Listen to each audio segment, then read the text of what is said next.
Hi, I'm Dr. Lisa Fox. I'm the Divergent DVM, and this is episode 3 of the Divergent DVM series on the Barefoot Holistic Vet. Let's talk about scents, baby. Okay, good. No one was around because that was really lame.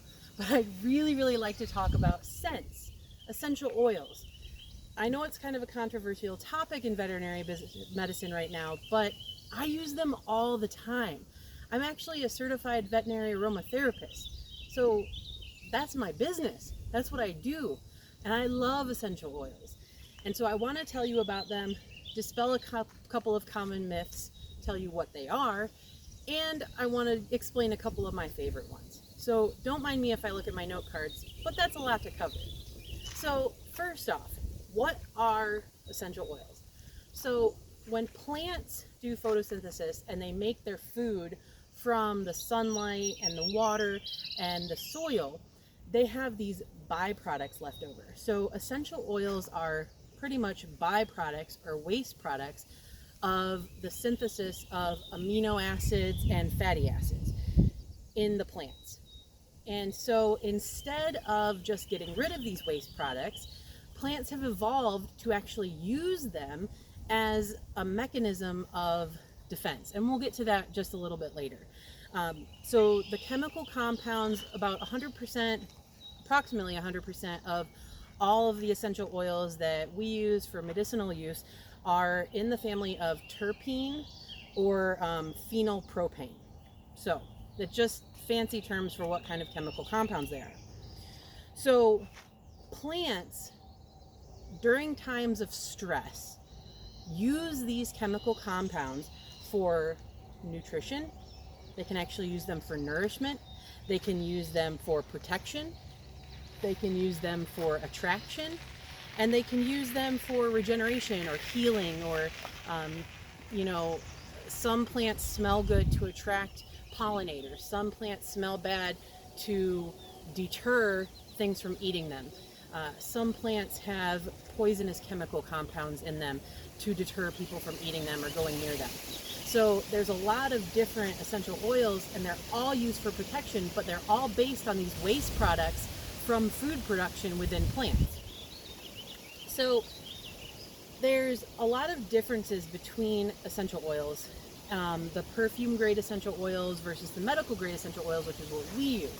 And this is why there's a lot of controversy around, because a lot of the issues that we have in animals, in humans, with essential oils or not being able to be around that scent is because those typical essential oils are synthetic or perfume grade. They are not medical grade. And there's a big difference. So most essential oils, like I said, are terpenes or phenylpropane, and the differences in smell and different compounds is because of the different chemical groupings that the different carbon chains take on within those essential oils. So you can have, you can have alcohols. So there's monoterpenes, which are a short set of terpenes. So they can have an alcohol chain attached, a phenol, an oxide. They can have aldehydes or esters. These are just different groups that glob on to the main carbon chain. You can have sesquiterpenes, which is even more of a carbon chain.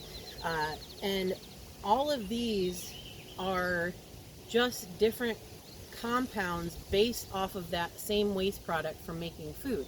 So that's why different plants smell different ways and different plants have different kind of chemicals, is because if they were grown during a stressful time, they use that stress to evolve and take those compounds and make them into something that they need. Something, say it's a really cold snap. They might need an essential oil that's going to help them survive the cold. If they were grown during a time of a really bad insect invasion, they may grow a essential oil that makes them, has an insecticide in it.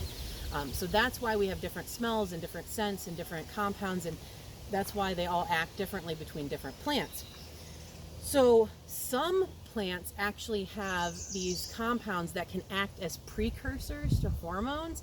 So one of my favorite essential oils, which I'll talk about a little bit later, is Clary Sage. And Clary Sage can act as a hormonal balancer because it acts as a precursor to some of our specific hormones because of the way that it's built. So your synthetic versus your medical grade.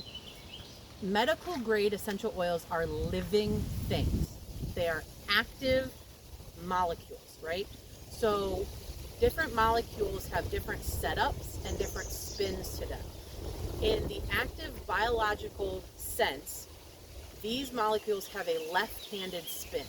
So our bodies, animal bodies, we are made to sense that left-handed spin.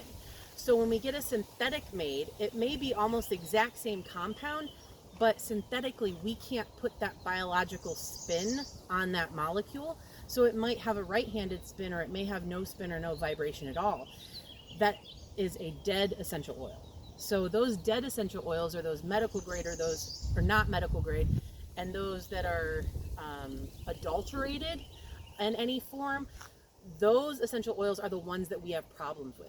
Those essential oils are the ones that we're seeing issues in animals with, because they are not biologically active. They are not living essential oils. So when I see an animal that has an issue with an essential oil, I always ask, where did you get that essential oil from? Is it medical grade? Is it biologically active? And you can kind of tell this because a lot of like the perfume grades, the candle scents, stuff like that, they'll smell a lot different than if you get a medical grade of the same essential oil. So lavender is really adulterated a lot of the time. So lavender medical grade, lavender angustifolia, is a lot different smell than a lavender candle that you may get at the store. They're completely different things. They have two different biological spins. They may not even be from the same plant. So when we look at medical essential oils, we need to look at the full Latin name of the essential oils. Eucalyptus, there's tons of different eucalyptus. Eucalyptus globus, Eucalyptus citrus, there's a lot of different ones. And they all have their specific niche in what they do. So now that we kind of know what essential oils are, how do they work? So we all know that our senses are connected to our brain. Well, inside of our nose, the nervous system goes straight to the olfactory lobe of the brain. And the olfactory lobe of the brain is connected directly to what we call the limbic system, or the primitive brain. So that's why when you smell, chocolate chip cookies, your mind immediately triggers a memory and you start thinking of grandma's house or making cookies when you were younger. It's because smell is a direct trigger to our primitive brain. So our brain that kind of knows everything from the start and doesn't need to learn those things, it's a direct trigger to that part of the brain. So these chemical compounds go straight to the brain and they start affecting different tissues and affecting different things. The ones that are precursors to hormones, like Clary Sage, they go straight to the brain and they start acting like that hormone would act. So they all have different receptors, they all have different regions of where they work in that olfactory lobe, and so they all have different medicinal uses because of the compounds that they're made of and what attaches to those carbon chains. And so when you talk about essential oils, it's not just the millennial wearing yoga pants that has this like essential oil case in her car, me, but that it's a lot of different chemistry and a lot of background on that, and to learn essential oils you have to learn those chemical backgrounds. So I know, as a practitioner, I don't use certain compounds or certain essential oils on cats. Cats can have essential oils. I use essential oils on cats all the time. First of all of mine are medical grade. Second of all, they're all diluted, because if you think about it, dogs and cats smell about 1,000 times better than we do. So if you open that bottle of medicinal grade essential oil and you smell it, they've smelled it already before you even open the bottle. So little bits go a long way. If you can smell it when you're diffusing, it's probably too much. And that's really hard for us as humans because we want to smell it to know that it's working. But animals have already smelled it way before we have. And so a lot of issues that we see are overusage or usage of too much and not allowing the animal to get out of that space once they are medically treated. So I see this in birds and cats. If we do essential oils with birds, cats, small rodents, anything like that, which we definitely can, those are great uses for that. We need to allow them to have an escape to get away from that scent, just in case it's too much for them. And that's where we get a lot of those controversial things and kind of medical headaches around essential oils, is because people don't allow them to have that space to move away from that essential oil. And so that's what I always tell my clients is, if your pet doesn't want this, they're gonna walk away from you, they're gonna run away from you. If you have a bird in the house and you want to diffuse things, that's great. Diffuse it in another room, or diffuse it in a room where there's enough circulation, enough airflow that it's not gonna affect that bird or that small mammal that's living in that cage that can't get away. So animals have actually used essential oils and used this concept way before we did. There is a form of study called zoopharmacognosy, and I know that sounds like a mouthful, but all it means is animals medicating themselves via the smell of different herbs. So if you see a lame horse or a lame deer out in the field, they are going to be scrounging for different plants that they know medicinally will help them out. So a lot of our Western herbs were actually discovered because people were watching animals, seeing what issues they had, and seeing what they picked to treat themselves. So zoopharmacognosy was pretty much animals treating themselves with essential oils and herbs way before we even figured it out. So that's how good their scent is, and that's how good their primitive brain works. So we already talked about different spins on the different molecules and how that makes them biologically active versus non-biologically active. Well, different essential oils also have different vibrations. They have vibrations that you can't reproduce synthetically.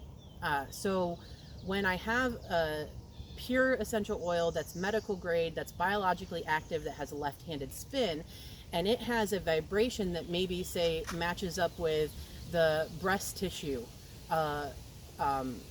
vibration, that essential oil is going to physically attach to possibly breast cancer or mastitis or something within the breast region. So there are different chemical compounds and different essential oils that have an affinity for different parts of the body and different types of tissues, because their vibration sequence matches up with those vibration sequences from those particular tissues. So that's another way that we look at things. So when I look at an essential oil, I not only say, okay, this essential oil is good for this, I say this essential oil is good for this because its vibration matches this, it has a chemical compound that does this, this, and this, and it is useful in that scenario, and it's not overpowering to the animal. So cats, sometimes you don't want to use a lot of phenols or ketones, so you have to watch that in the chemical compounds. So hot essential oils like oregano and thyme do have a lot of those compounds in them, so we try to watch those. Their wintergreen has a lot of those hot compounds, and so we try to watch those as well. Some compounds, such as in citrus oils, are photosensitizing. So if you put them on and then go out into the sun, it's actually going to increase the UV absorption, and it's going to cause photosensitization or white pigments or burns, stuff like that. So those are the things that we have to look out for medicinally. Let me see. I think I'm to the point where I want to talk about my favorite essential oils. Let me make sure that I didn't miss out on something for you guys. Of course, I mean, you probably all lost me when I went, let's talk about scents, baby. Yeah, because that was lame. But I'm still doing it again. It's okay. I'm wearing yoga pants. I'm a millennial, and I have essential oils in my car, so I can rule the world. All right. So 4 of the essential oils that I keep on hand at all times for first aid problems, and I learned this in my essential oil class, so thank you for that, is HELP. So H stands for helichrysum. This is also called everlasting.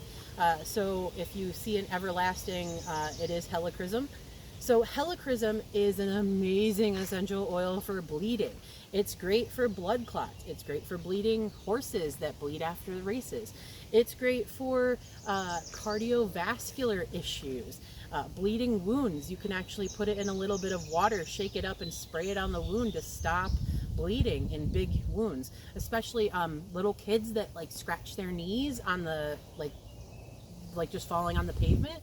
It'll stop the bleeding. It actually has some really good pain management too, because it helps with nerve regeneration and nerve trauma. So helichrysum is a great one to have on hand. Now, when I talk about these essential oils, all of these you can use what's called neat. So if you see helichrysum neat, N-E-A-T, that means that it's undiluted. If you see in a couple of the companies that I use, they use the term RTU, or ready to use, or diluted, or with fractionated coconut oil.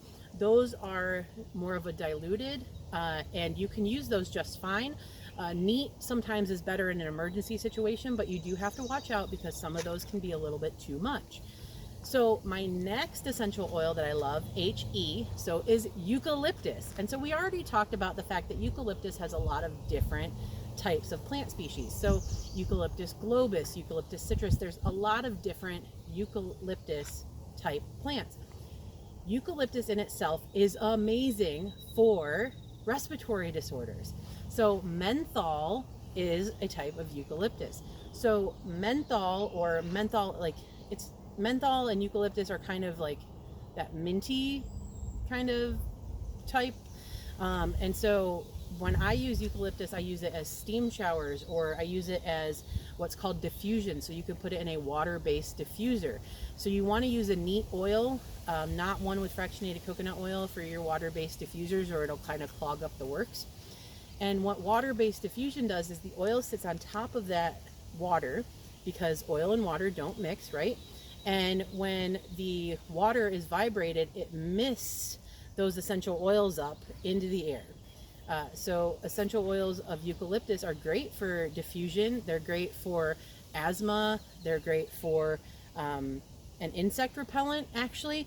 And there's a lot of different antiviral compounds in them, antifungal, antibacterial, because these came from plants, again, that were raised in stress, and they are using these essential oils to help themselves, to heal themselves. So we are using these essential oils to heal ourselves. So they're really good for antibacterial, antimicrobial, any respiratory infections. They're really great that way. So I do use these quite frequently. So HEL, L is lavender. So like I said before, lavender is the most adulterated of, well, one of the most adulterated species of essential oils. And by that, I mean, there's a lot of people making it synthetically, and it is definitely not biologically active, so you really have to watch this one. Tea tree is another one that's really adulterated as well. So you have to watch the products that you get and make sure that they are medical grade, biologically active. And always speak to your vet or a holistic vet before you use these. Personally, if you speak to a conventional vet, most of them are going to look at you like you have three eyes. So talk to your holistic vet. If you don't have a holistic vet, have your conventional vet call me. I will talk to them about it. It's okay. We got this. We got this. We don't look at people like they have three eyes. We know that these have medical standings to them. So back to lavender. Lavender angustifolia is the one that I use the most. It is great for skin conditions, especially burns. That is why I keep it on hand. So when I make my anti-sunburn spray, which I'll probably need today standing out here talking to you guys, it is witch hazel, it is aloe, it is lavender, because it's great for burns, and peppermint, which we'll talk about in a minute. So lavender is good for ringworm. It's antifungal. It's good for skin infections. It's antibacterial. It's good for wound healing, because it helps promote wound healing. There's been a lot of research on it actually with dementia. So dementia patients, it's helping somehow to kind of reorganize the brain and help some memory loss and things in dementia patients. And it also can be used to suppress respiratory inflammation. So if you use your eucalyptus with your lavender, you can actually have kind of a double hit where you're suppressing the inflammation in the respiratory tract with both of them. You've also got your antifungal, antibacterial compounds. So those are good to use together. But like I said, most of the time I use lavender for burns. You can use it on your way to get to emergency medical care if you have a burn. So I love lavender, but make sure you're not using your perfume grade lavender, because that's not going to help, that's going to hurt. So if you don't have medical grade, specifically medical grade lavender, don't use it. Just don't. So don't be pouring lavender candles on burns. I did not tell you to do that. Gotcha? Okay, we're good. All right, so last in the HELP, helichrysum, eucalyptus, lavender, peppermint. Peppermint is a great one to have on hand. I actually use this for my migraines. If you put a little bit on the back of your neck, it is going to be bitingly cold for a few minutes, and then it is going to subside. Peppermint is a really good cooling type of essential oil.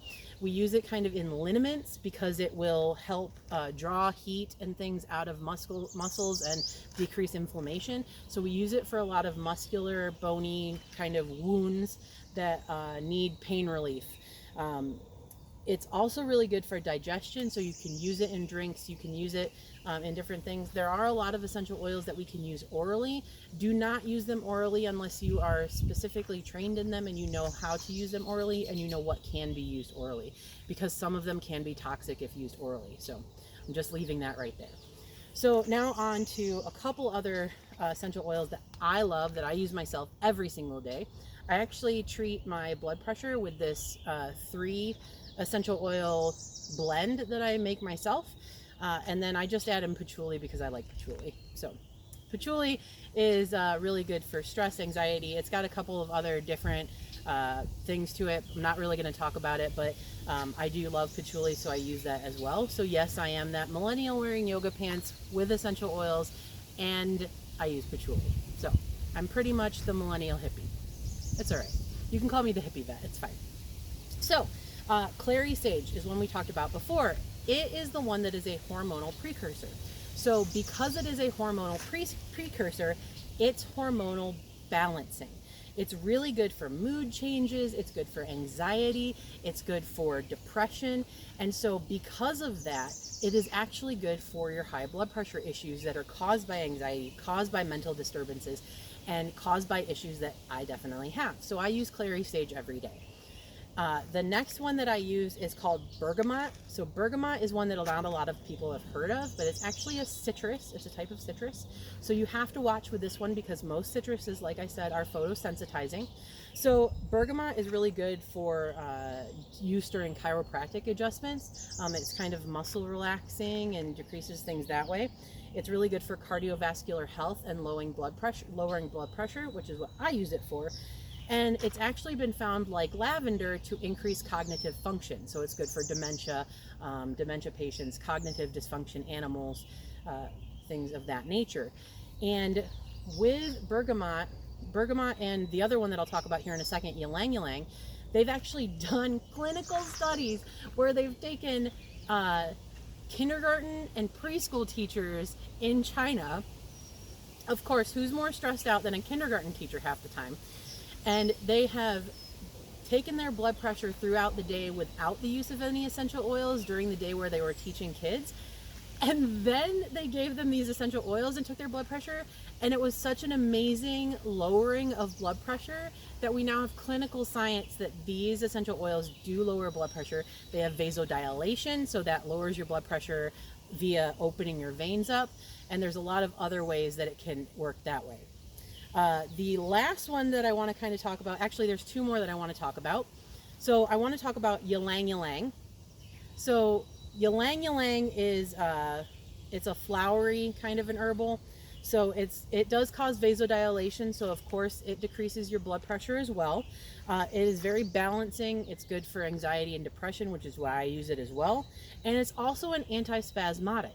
So it decreases spasms of like smooth and skeletal muscular tissue. So it's good for very tense muscles, very anxiety ridden, kind of issues that way. And that's also how it helps with vasodilation, is it's a relaxer.